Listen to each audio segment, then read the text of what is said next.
So last June, I get a phone call, and the first thing Chris Lemus says to me is, whatever you do, don't hang up on me until I'm done talking. And that's an interesting conversation. You want to listen to it.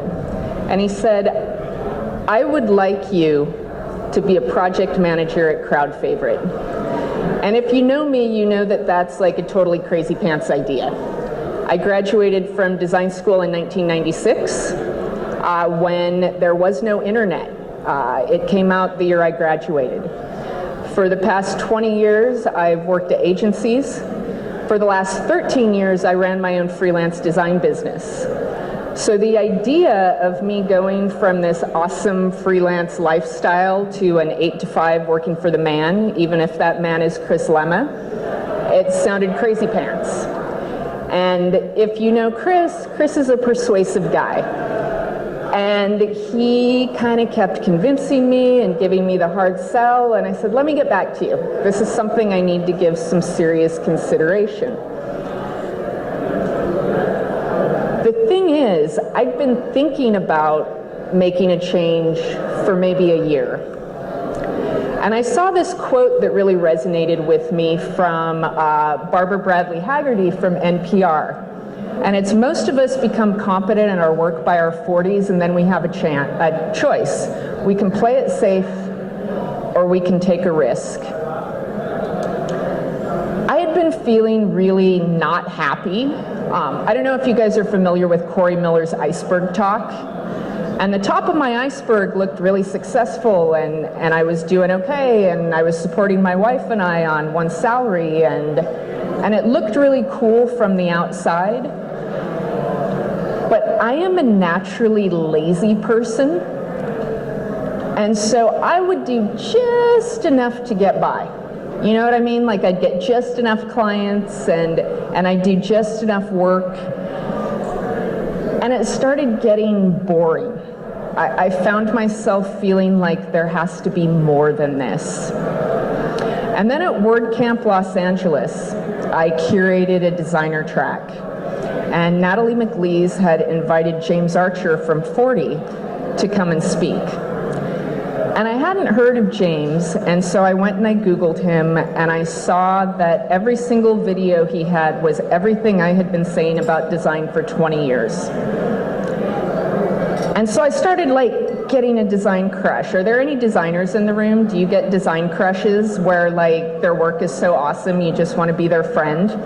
So I got this massive design crush on James Archer, which only got bigger when I went to see him talk. And he told this story about how design isn't making something pretty, it's solving a problem. And he said, you know, you don't always get time to go in and do the research and follow the process. And he told us this story about how 40 had gone in, and there was a piece of software at like a FedEx type company or an Amazon type company, where there was a guy whose job it was to take a box off of the conveyor belt, scan it with a gun, look at the number on the gun, walk over to one of those little like green screens from 1982, make sure this number matched that number, and then walk back and click OK and push the package along. And he said that after 5 minutes watching that, he did some math. And he found out that this guy walked like 8 or 9 or 10 ridiculous miles every day, walking back and forth to this stupid thing every single day. So their design solution was make the font bigger. It wasn't use, you know, this font versus that font. It wasn't the color. It was this simple, make the font bigger. And we can save this poor guy making minimum wage in a hot-ass warehouse from 8 miles of walking a day. And I thought to myself, I want to work for that guy, and I want to know everything he knows. So at the after party, I went up to Rebecca Cordry, and I said, I want to work for Crowd Favorite, because at the time 40 had just been acquired by Crowd Favorite. I want to submit a design resume and work at Crowd Favorite because I want what that guy has. Chris actually sent James over to talk to me, And I had such a design crush on him that I saw him coming and I freaked out and ran to the bathroom so I didn't have to talk to him. And eventually, like, Chris was like, come on, man, go talk to the guy. It's not, you know. And so I went and I talked to him, and then nothing happened. Like, nothing happened at all for a while. But I just kept thinking there has to be more. And so I went and I interviewed at a startup in San Francisco, and that didn't pan out because I thought, why would I ever leave San Diego to go pay even more rent someplace else where it's never sunny? And even though nothing was really happening, I just kind of kept getting in touch and kept doing that. And then Chris came to me and said, come be a project manager. And like I said, crazy pants. But then I started thinking about my career. And originally Chris had asked me to talk about what it takes to change careers. And I don't feel like I've made some big change. Like, I'm still who I am. I still think the same way.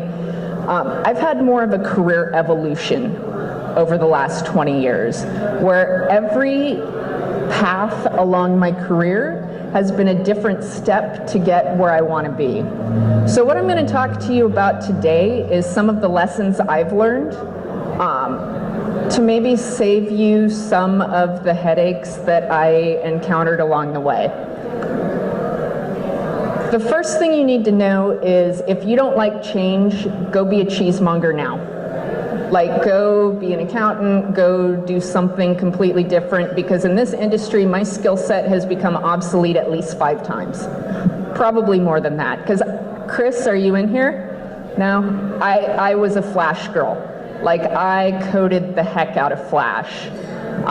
Like I said, I started in 1996. My first job was at a skateboard company. And I got hired to make t-shirt separations and make catalogs and zines. And 2 days after I got hired, their web guy quit. And they looked at me and they're like, guess who the new web guy is? So I went from being a print designer to being a web designer. Fortunately, it was at the time when there were like 5 tags and there weren't even background images yet, so it was pretty easy to pick up. And then eventually I kind of got tired of 16-year-old smelly dudes giving me art direction and having to say, hey, you can't smoke weed in here while I'm working. So I decided it was time to move to a more grown-up job, and I worked at San Diego's first digital agency. And it was there that I learned how to like nest tables 15 deep, which was actually an item on my resume. I coded stuff like crazy, but still a designer. Like, at the time, I just had to learn. If you wanted to be a web designer, you had to be the designer and the developer.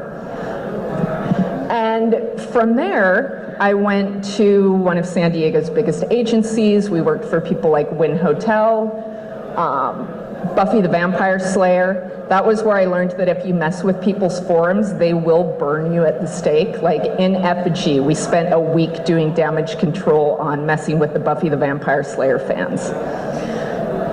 And then I showed up one day and the .com bubble had burst. And that's how I became a freelancer. And over my 13-year career as a freelancer, I did regular websites. I did a lot of Flash. Then I became a professional scrapbooker, which is actually a job. Like, people paid me to make scrapbook pages and send them to magazines so people could copy them. I art directed a magazine. I took a break from web for a while and did print. So you can see that through all of this, like, that's not the steady career. It was an evolution. Like, to my mom especially, it looked like I was bouncing all over the place, and she wondered when the hell I was going to grow up and figure out what I was going to do with my life. But every one of the changes was really intentional. Another lesson that I've learned is if you don't ask, you don't get. For the women in here, I want you to hear that especially, because it's something we have a really hard time with. And every amazing opportunity I've ever gotten is because I've asked for it. I was at a trade show. I met a guy. We started talking about the difference between Charles S. Anderson, who did the archive, versus Charles Anderson, also known as Schenck, who did fonts. I liked his company, and I said, you should hire me. I would like to design your books for you. A week later, he said, okay. So I went, and it was one of the most awesome jobs I ever had because they paid me to like paint and craft and do crazy stuff all day long. And I wouldn't have gotten the opportunity if I hadn't asked for it. When I was done doing that, some people I knew were starting a digital scrapbooking magazine, and they needed someone to do the branding and art direct the magazine and come up with the entire publication design. And I said, well, we know each other. You should hire me to do that. And they did. And so for 6 months before the scrapbooking industry tanked, which seems to be a theme, I got to play with paper and art direct a remote team. It was really the first remote job I'd ever had because we had designers everywhere. And a print magazine in a remote environment like 10 years ago, that was a challenge. Like, that was a definite career evolution. Same thing with Crowd Favorite. I went to Rebecca and I said, I want to work with you guys. Even though I didn't hear back, I kept checking in. And maybe Chris called me because he was just tired of me bugging him. And he was like, fine, come work for us if you promise to stop emailing me. But the big lesson is ask for what you want. No one is going to come to you coding in your basement, designing in your living room, and say, I have an amazing opportunity for you. You have to go out, and even when you don't have the confidence to ask, fake that you have the confidence to ask, because the worst thing anyone is ever going to tell you is no. For every yes I got, I probably got 15 no's, which is discouraging. But if you keep asking, eventually someone's going to say yes. Another big lesson I've learned is if you don't know what you want, you end up with a whole lot of what you don't. Over the last 20 years, this time around when I was getting ready to do my resume, I'd figured out what I wanted and I didn't want out of life. I didn't want to code anymore because I'm not very good at it and it takes me forever. I knew that I wanted to use my skill set as a designer. And so when I was putting my resume together, I did a lot of branding when I was a designer, and I thought, I'm going to treat myself like a client, like a business, and come up with a brand document and use that as my resume. So the first thing I had to do was come up with my mission statement. And my mission statement was, I want to do work that matters with people I like, where design is valued. And knowing before I went in what I wanted let me say no to a lot of places that weren't the right fit for me. Because at this point in my life, I'm 45. I don't have time to waste time anymore. I don't want to go to a job and work there for a year and finally figure out how things work and then go to another place and keep doing that, you know. I have a 5-year plan. I have a 10-year plan. I know where I want to go, and I know what I need to do to get there. And so keeping in mind, you know, the career evolution is less about each individual job and more about how each individual job can take you where you eventually want to be. And knowing what you want, not necessarily today, because some days it's like, dude, I want a paycheck and dental insurance.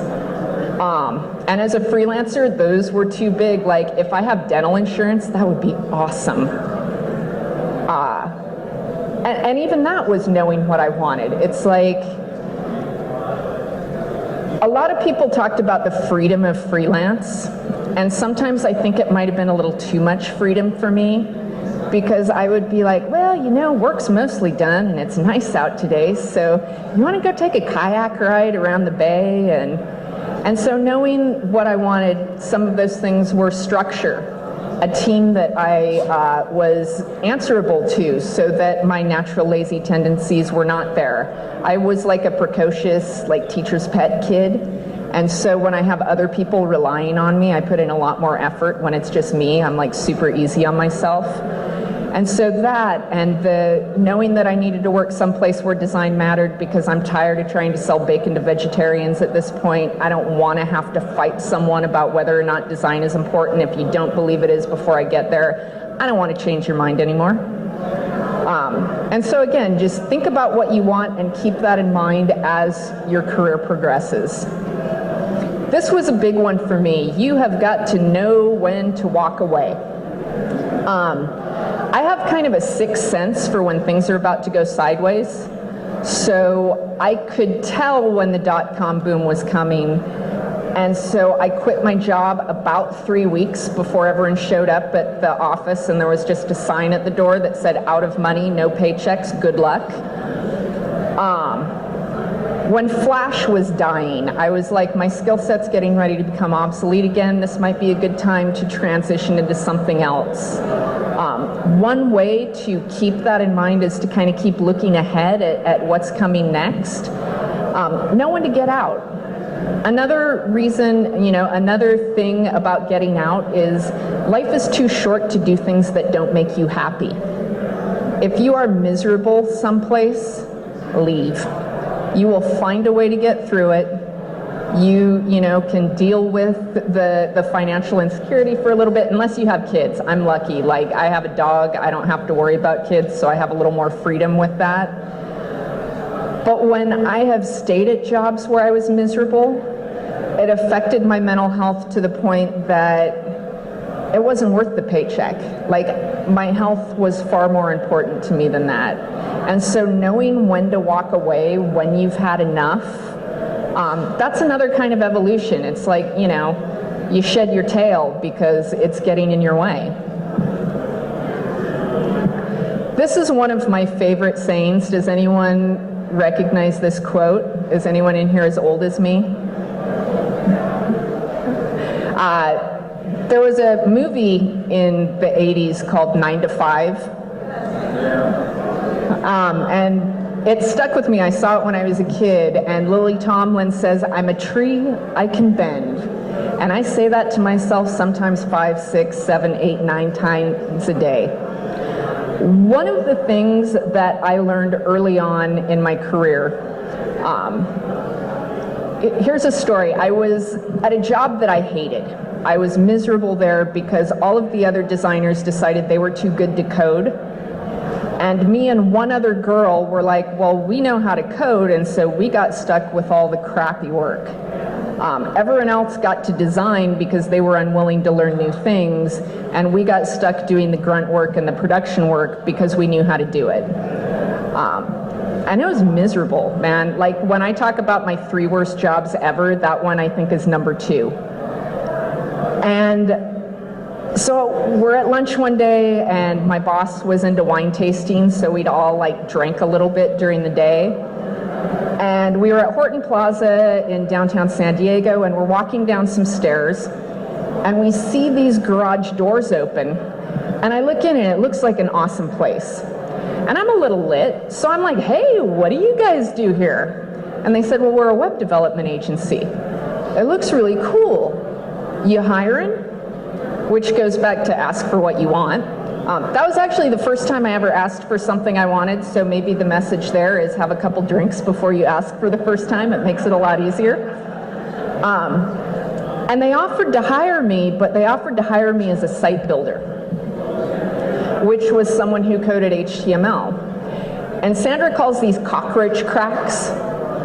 And that was like the cockroach crack that I wiggled in to get to the company that I wanted to get to.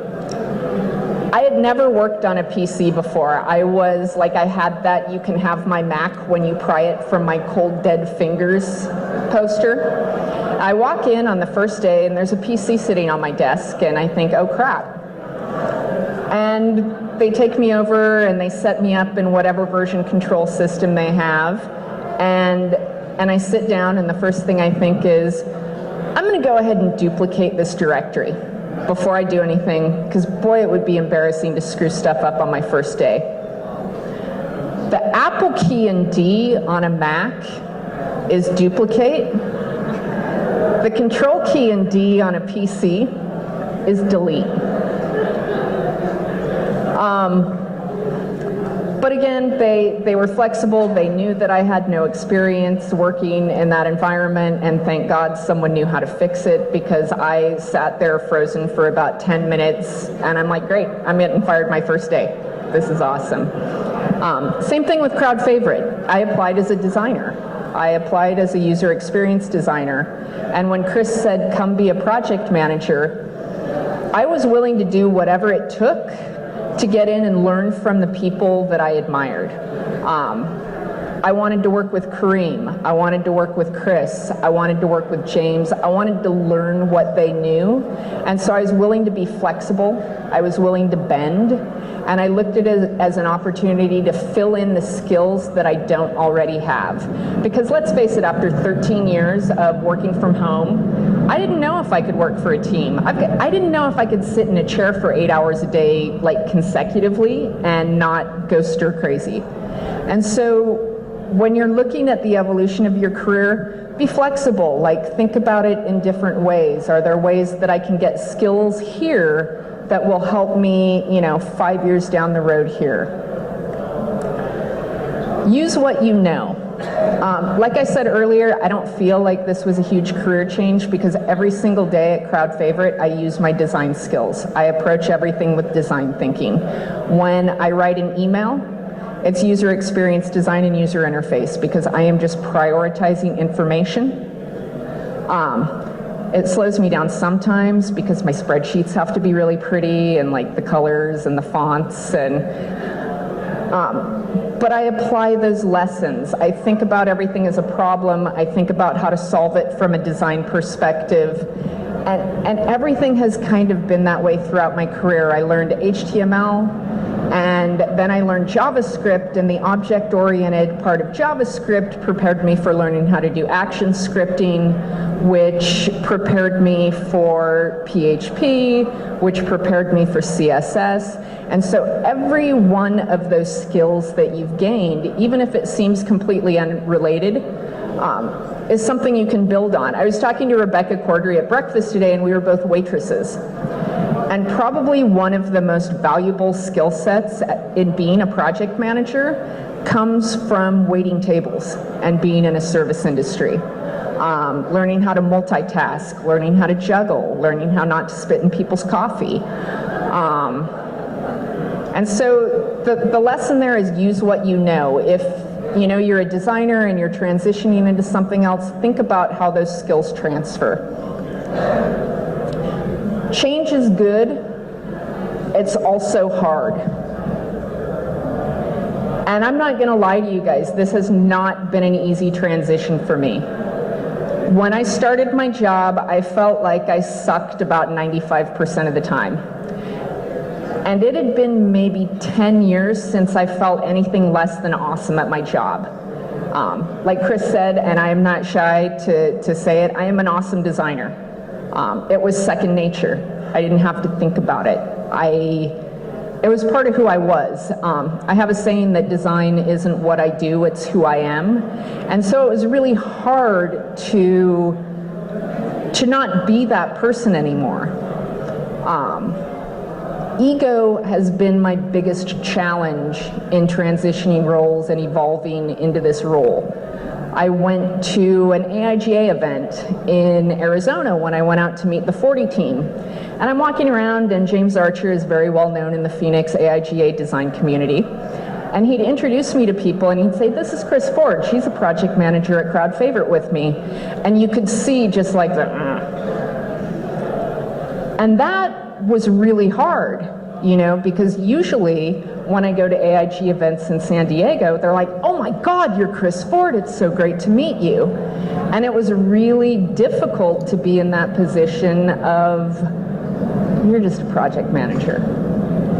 And so it was that killing that ego and accepting the fact that the design stuff is no longer my job, but I can take everything I know from there and apply it to this situation and realize that I've never really cared much what people think about me, and what matters is how I see myself, not how these random designers at some conference that that I was attending that I'd never see again think about me. But again, that was one of the biggest challenges. And I'm not gonna lie, there were days when I cried under my desk and got up and wiped the snot off my face and got on a client call. You know, change is not easy. But it's worth it. When I would call James and be like, I'm losing it, man, he told me you have to be bad at something before you can be good at something. And again, because I hadn't been bad at design in like 10, 15 years, it was hard to be bad at something. I've definitely improved. I feel like I only suck at my job about 90% of the time now instead of 95, but I'm learning, and that's the important part. The last thing I want to talk to you about is anything that you love and you're passionate about, I look at as a long game. It is chess and not checkers. I look ahead because, God willing, if I make it to 80, I still want to be doing whatever iteration of this there is in 40 more years. And I had a couple of things happen to me this last year that have really driven this point home. Last October, I had a cancer scare. And for a couple of months, they kept telling me, oh, you know, you'll go and you'll get this test and it'll rule it out. And that test didn't rule it out. And then I went back to the next test and they're like, oh, this will totally rule it out. And that didn't rule it out. So I was freaking out, man. I was like, I'm a little anxious. Chris can attest to that. A little high strung. And I mean, in my head, I was like, oh my God, at my funeral, and I like I need to make my slideshow because no one else can make my memorial slideshow but me. It won't be good enough. And then 2 months ago, my cousin's husband passed away unexpectedly. And you just start thinking like, if I don't make it until 80, how do I want to spend that time? And so, you know, my wife and I have had some really serious conversations about, you know, where do you want to go? What do you want to do? What's our 5-year plan? What's our 10-year plan? Like, let's make the most of the time we have because you just never know. And it's definitely, you know, gotten me thinking about what's my long game. And I'm hoping that at the end of today, you guys start asking yourself, what's your long game? Where do you want to be? What's going to make you happy? What is going to bring you joy? And how do you get there? And how do you evolve your skill set to be the person you want to be and have the career that you want to have? I am in no means an expert at career change. Someone yesterday, like a 20-year-old kid, told me, I can't wait to figure it out. I haven't figured it out. I haven't even come close to figuring it out. This is just my experience. It's how I've approached my career evolution. And I hope that you guys can leave today thinking about that and figuring out how you can have the best career for you personally. And that's it. Does anyone have any questions? No? No questions? All right, I'm getting booted. I got the gong show gong, so Chris is kicking me off.